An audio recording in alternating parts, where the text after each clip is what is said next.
Okay, y'all, let's get right into it. Let me tell y'all how I found out on my birthday that my friend was not my real friend. So basically, the day of my birthday, the plan was to go to a dinner at 7:30. We were supposed to meet up at the hotel that I paid for at 6:45.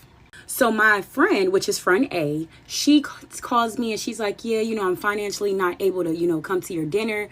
I just am unable to come." And she was crying on the phone, boohooing and everything. And I was like, "Girl, it's no problem. Like, we all gonna eat. Like, I would never do that. I will take care of you. I'll pay for you, no problem." So basically, fast forward to, the time of us leaving at 6:45. So friend B was there with me getting dressed. Friend C said she was going to meet us at the, dinner. Mind you, the dinner was set at 7:30. So 6:45 comes and we're waiting on friend A, which is the friend that I'm not friends with no more. But we're waiting on her, so we call her and we're like, "Yeah, girl, where you at?" And she's like, "Yeah, I'm running late. I still got to, get dressed when I get to the hotel." And we're all like, the reservation's at 7:30. Like, I told these girls this, days in advance. So she comes to the hotel, and when she comes, she has this stank ass attitude. Like, she really don't even want to speak. Like, she don't even want to be here. So I'm like, what is her problem? Like, one, you making me late for my birthday dinner on my birthday and then giving me an attitude about it. Like, I didn't tell you these plans previous. So anyways, we get into the car. She, gets dressed. She ended up making me late for my dinner. We didn't get there till 8 o'clock. So basically, we get at the table. Mind you, friend A is who I'm paying for. Friend A also does not drink alcohol. She's a smoker. She does not drink alcohol at all. So the server comes to our table. He does his big introduction. He's like, "Yeah, we have this, cool, cocktail that has smoke that comes out of it." Mind you, like, I don't care about prices when I'm eating because it's my money. But it's like, for her, it was like, I didn't feel like I needed to have that conversation. Like, don't break my pockets, because this is a grown ass 25-year-old woman.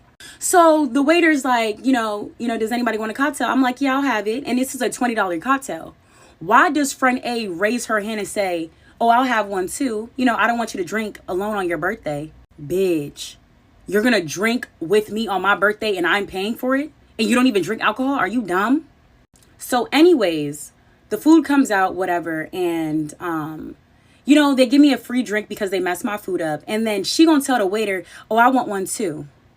And we're all just like, what is wrong with this girl? So after that, like, after the dinner was done, the checks come out. My check was $71 by myself.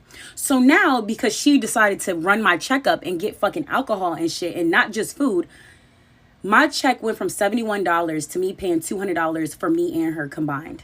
The reason how I knew that she really had money, she texted me the next day asking me for the plug's number. And then when I confronted her, she was upset and she felt disrespected on my birthday.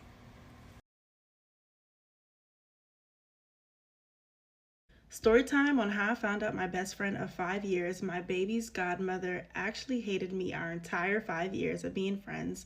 And yesterday, she confessed to me after 5 years she never liked me. She hated my guts the entire time. And why you should vet your friendships just the same way that you vet your relationships. Me and this girl was friends since 2020 during the pandemic, like early 2020. We met on social media. I think it was even 2019.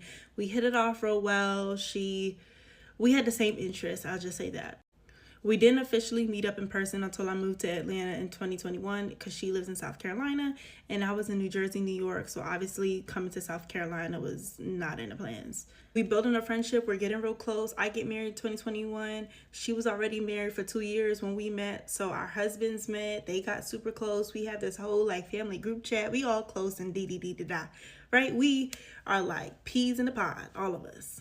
I say peas in the pod, I mean families meeting each other, hanging out at each other's houses. We even felt comfortable when we found out we were pregnant in 2022 that they were going to be our new baby's godmother and godfather. So this all is catching me by surprise. Had to give you a little backstory. Yesterday, I get a call, ring, ring, ring, ring, ring. Catches me off guard, completely off guard. Homegirl says, "Hey, I have something to tell you. I've been feeling this way for so long. But mind you, as of recently, I've been telling my husband, I feel like something is off between me and her. Like, when you have that feeling, ladies, like, when you have a feeling something is off. But everything kept flying over my head. So she asked, can she call me? We get on the phone. And she's like, all right, I got something to tell you. For the past 4 or 5 years, I've never liked you. I've always been jealous of you. I've always hated you. You can predict. My mouth was like, what? I literally kept saying, what? What? What? What are you talking about? We were just planning to see each other next month. All of us, our families getting together and having a good time for the holidays. And this is how you were feeling the entire time? But that's not even the half of what she had to say. She goes on to say that she was always praying against the things that I was praying for. So when I was telling her that my husband and I were praying for a baby, and this was 2 years ago, almost 3 years ago, when I was telling her these things, she said that she was praying and hoping that we wouldn't conceive. She was praying and believing that when we were pregnant, the baby wouldn't be born. When I was pregnant around like 26, 27 weeks, you know, when you get tests for gestational diabetes, I was actually diagnosed with gestational diabetes. I had to retake the test. So, you know, you call your friend, you tell your friend, whatever, like, hey, like, pray for me and all these things.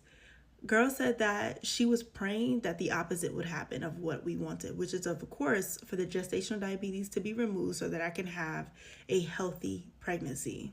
If you know anything about gestational diabetes in itself, you know that that's nothing to play with when you are pregnant at all. So the fact that she found that fun and joyful, and I still called her a best friend, and she knew that this baby was going to be her godchild, and she felt comfortable feeling that way, blows my mind. So anyways, the whole time we were on the phone, I'm just listening. I'm just quiet because I'm trying to like take in everything that she's saying, because I actually can't believe that these things were going over my head. One time while I was pregnant, it was November of 2022, and I was due March 2023.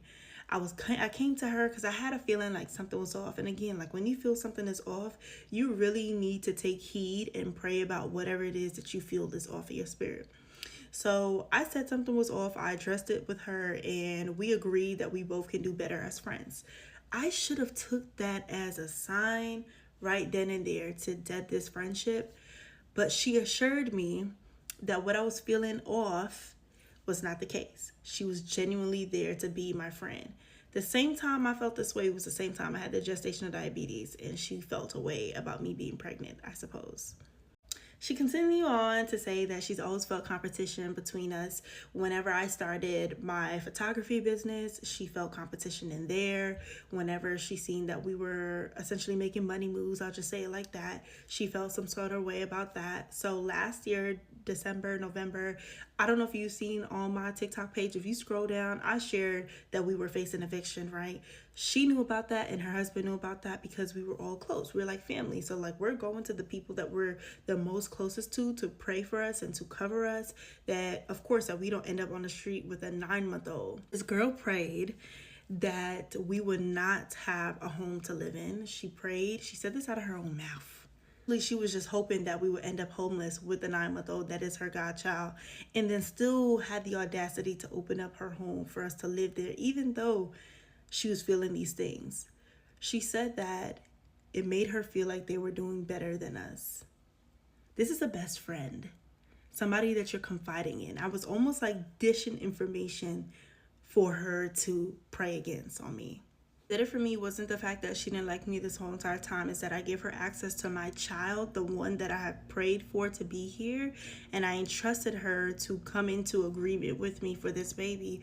But she had a whole separate agenda this entire time of canceling his life, and I entrusted her to be his godparent. I'm gonna leave it here because she says way more. If you want to hear part 2, then let me know in the comments. But I'm gonna just leave one thing for you ladies. Vet your friendships the same way that you are going to vet your relationships. The same way that you're going to pray and seek God about if this is the person that you're supposed to spend the rest of your life with. You need to be praying and asking God, is this a friendship I need to be pouring myself out into? You need to pray and ask God for discernment when we're sharing things with friends. That is women. Sometimes we just want to get all close because we like the same things. We like content creation. We all just gonna be friends. We like photography. We just all gonna be friends. And no, like ask God, what is the kingdom purpose here for our friendship? Is this somebody I'm gonna do life with? Is this somebody I should share my deepest, darkest secrets with? Is this somebody that I can trust with my entire life? Is this somebody I could bring around family? The list goes on. You need to vet your friendships the same exact way that you're going to be vetting your relationships. And that's one thing that I took away from this. And these things for sure will never happen again. Well, I don't know, girl, I'm just excited that God has removed the one thing that I knew was a hindrance in my life. And now I can just move forward with what God has for me in this season. But overall, I just feel like this is all crazy. This is like a movie. I can't believe it. Let me know what y'all think in the comments. First time you feel like a girl's not your friend, you need to trust that feeling. Don't Tell y'all about the time that one of my friendships ended because she backed out of a girls' trip. I just want to start off by saying this. As we become adults, stuff happens. I get it. Sometimes, unexpected expenses come up. We're not able to go on trips. I get it. So I had a friend, let's call her Cardi. Me and Cardi were super, super, super close. I mean, I patronized Cardi's business. I supported her. We were friends. We were good friends. So on this trip, we were going to a destination that was very, very remote at the time. I asked her repeatedly if she would still be going to the destination because I wasn't going to be able to reroute my tickets. They were super expensive for the plane. And most importantly, safety. I had never gone that far remote by myself. I ran out of time. It's going to be a part 2. What is the weirdest thing that a female friend has ever done to you? Back in 2011, I met this girl named C, that's what we'll call her, while working on this TV show on ABC Family called Greek. And I thought she was really sweet. She was cute, outgoing, fun, so we really hit it off. On that same show, there was a guy, we'll call him E. He and I got along really well. We had a crush on each other. He reminds me of Andy Samberg, and we also were just really cool with each other. So that's kind of how we all know and are connected with each other.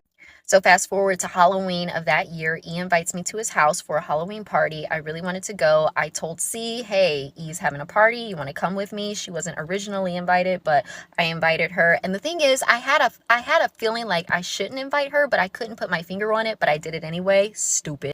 So she's like, yeah, of course, I'd love to go. Now, she was aware that we both liked each other, and she was all there for it. She's like, make sure you wear something cute and let's have a good time. I'm like, cool, fine. So he comes over with his roommate, picks us up, takes us back to his place. We're all having fun, vibing. There's a little bit of drinking involved, but not too much. They were pretty responsible in that they didn't want to drink and drive. So people were pretty much aware of their actions. Let's just say that. So at one point, we're all just sitting around watching somebody play Guitar Hero, and all of a sudden, C, who is sitting on my left, gets up, walks around me, and goes to E, who is sitting on my right, and sits on his lap. I'm like, okay. And E kind of throws up his hands like, whoa, what's going on here? And I'll never forget it. While she's sitting on his lap, she like turns around, looks back at me, and I'll never forget the look in her eyes. It was like, bitch, watch this. So then she looks back at E, she takes his face in her hand, and she gives him the deepest, juiciest, most deep-throatiest kiss you could ever imagine. And E's just kind of like this with his hand still up, and when she pulls away from him, she does this stupid little laugh and is like, did you like it? So E's speechless. He's just like, ah. Then, as if on cue, somebody walks in the room and is like, hey, E, we can't find your roommate, man. So we all get up, start searching for him. And while we're doing it, C is following behind me. And she's like, oh, T, are you mad? Are you mad at me? I'm sorry.